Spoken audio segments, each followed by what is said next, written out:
Mobile phone തലയണയ്ക്കടിയിൽ വെക്കുക അല്ലെങ്കിൽ നമ്മൾ കിടക്കുന്നതിൻ്റെ അടുത്ത് വെക്കുന്നത് അതൊക്കെ നമുക്ക് ഒരുപാട് പ്രശ്നങ്ങൾ ഉണ്ടാക്കുന്ന കാര്യമാണ്. റേഡിയേഷൻ ഭയങ്കര പ്രശ്നമാണെന്നൊക്കെ നമ്മൾ പലപ്പോഴും കേട്ടിട്ടുണ്ട്. പല ഡോക്ടർമാരുൾപ്പെടെ ഇതിനെപ്പറ്റി സംസാരിക്കുന്നത് കണ്ടിട്ടുണ്ട്. ഇപ്പോൾ ഡോക്ടർ ജോജോ വി ജോസഫ് ഇതിനെപ്പറ്റി കൃത്യമായി കുറച്ച് കാര്യങ്ങൾ പറയുന്നുണ്ട്. അത് എന്താണ് എന്ന് നമുക്ക് നോക്കാം. നമ്മുടെ പില്ലോയുടെ അടിയിൽ ഫോൺ വെക്കുന്നത് നമുക്ക് റേഡിയേഷൻ ആണ്, അല്ലെങ്കിൽ നമ്മുടെ തലയുടെ തൊട്ടടുത്തുള്ള ടേബിളിലാണെങ്കിൽ പോലും നമ്മൾ ഫോൺ വെച്ചിട്ട് രാത്രി കിടന്നുറങ്ങുന്നത് നല്ലതല്ല എന്നൊക്കെ പറയുന്നുണ്ട്. അതിനകത്തുള്ള വാസ്തവം എന്താണ് ഡോക്ടർ? വാസ്തവം ഫോൺ ബെല്ലടിച്ചാൽ നമുക്ക് ഡിസ്റ്റർബൻസ് ആകും ഉറക്കത്തിന്. ഓക്കെ, അല്ലാതെ വേറെ പ്രശ്നമൊന്നുമില്ല. ഇന്നത്തെ കാര്യം എന്താണെന്ന് വെച്ച് കഴിഞ്ഞാൽ നമ്മൾ എപ്പോഴും ഈ പറഞ്ഞ റേഡിയേഷൻ എന്ന് പറഞ്ഞ വാക്കാണ് ഇവിടെ പ്രശ്നം ഉണ്ടാക്കുന്നത്. മൊബൈൽ ഫോണിൽ റേഡിയേഷൻ, മൊബൈൽ സിഗ്നലിന്റെ റേഡിയേഷൻ, അങ്ങനെ ആ റേഡിയേഷൻ ആണ് ഇപ്പൊ മുമ്പേ പറഞ്ഞതുപോലെ ഈ റേഡിയേഷൻ നമുക്ക് ഡാമേജ് ഉണ്ടാക്കുന്ന ഒരു സാധനമാണെന്നുള്ളൊരു സങ്കല്പം നമുക്ക് ഉണ്ട്. ഞാൻ അതിനെക്കുറിച്ച് കുറച്ചുകൂടെ വിശദമായിട്ട് പറയാം. അപ്പോൾ നമുക്ക് ഈ നമ്മുടെ പ്രപഞ്ചത്തിലുള്ള എല്ലാ എനർജിയും, അതായത് നമ്മൾ ഈ കാണുന്ന ഈ വിസിബിൾ ലൈറ്റ് ഉൾപ്പെടെ സഞ്ചരിക്കുന്നത്, അല്ലെങ്കിൽ അതിനൊരു സ്പെക്ട്രമാണ്, ഇലക്ട്രോ മാഗ്നറ്റിക് സ്പെക്ട്രം എന്ന് പറയും.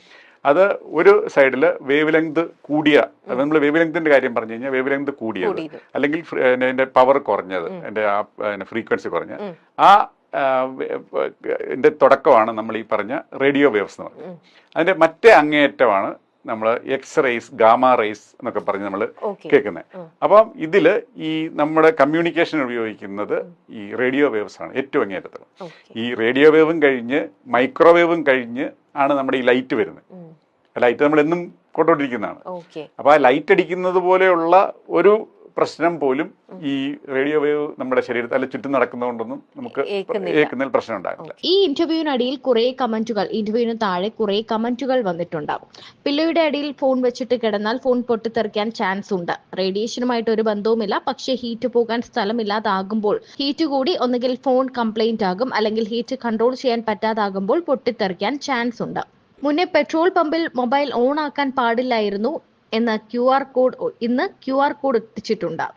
സൺലൈറ്റിന്റെ അത്രയും റേഡിയേഷൻ ഒന്നിനും കാണില്ല, എന്നിട്ട് വെയിലും കൊണ്ട് നടക്കും നട്ടുച്ചയ്ക്ക്. എന്നിട്ട് മൊബൈൽ തലയണയുടെ അടിയിൽ നിന്ന് മാറ്റാൻ പറഞ്ഞ് വാട്സപ്പിൽ ഫോർവേഡും അയക്കും. ഡോക്ടർ നന്നായി, ഇത് പറഞ്ഞു തന്നതിന് കുറെ പേർ ഇത് പറഞ്ഞ് നടക്കുന്നുണ്ട്. മൊബൈൽ ഫോൺ അടുത്ത് വെച്ച് കിടന്ന ഒരാളുടെ കണ്ണ് ചുവന്നിരുന്നു, ഞരമ്പുകൾ ചുവന്ന കളർ.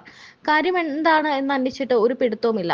അവസാനം ഒരാൾ പറഞ്ഞു മൊബൈൽ അടുത്തു നിന്ന് മാറ്റിവെച്ചതുകൂടി ആ പ്രശ്നവും തീർന്നു. റേഡിയേഷൻ തന്നെയാണ് പ്രശ്നം. എന്തുകൊണ്ട് പ്രഗ്നൻസി ടൈം ഫോൺ യൂസ് കുറയ്ക്കാൻ പറയുന്നു? തലയണയുടെ അടുത്ത് മൊബൈൽ വെച്ച് ഉറങ്ങി എണീക്കുമ്പോൾ പലതവണ സഹിക്കാൻ പറ്റാത്ത തലവേദന ഉണ്ടായിട്ടുണ്ട്.